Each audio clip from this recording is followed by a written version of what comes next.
আসসালামু আলাইকুম বন্ধুরা, তোমরা সবাই কেমন আছো? আশা করি ভালো আছো। আজকে আমি নতুন ব্লগ নিয়ে আসলাম তোমাদের জন্য। আজকে আমি জমিতে আসলাম, জমির ধান ক্ষেতের মধ্যখানে।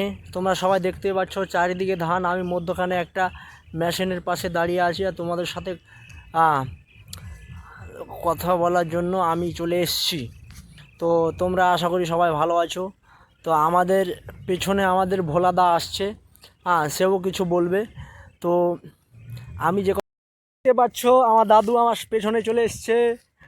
এখন মাছ মারতে গেছিলো, মাছ টাছ মেরে আবার আমার পেছন পেছন চলে আসলো। বাল পোতার শোধ ছাড়ে না, পোতাকে ছাড়া বাঁচবে না বাল, এত দাদু মায়া বাল আমার উপরে।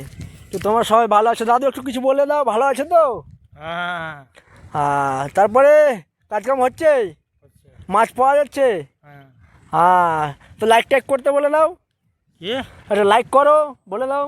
কি লাগবে? আরে তুমি বুঝতে পারছো না, আরে দাদু বুঝতে পারছে না, আগের লোক না, তার জন্য বুঝতে পারছে না। তো তোমরা সবাই ভালো থেকো, তোমরা দেখতে পেলে।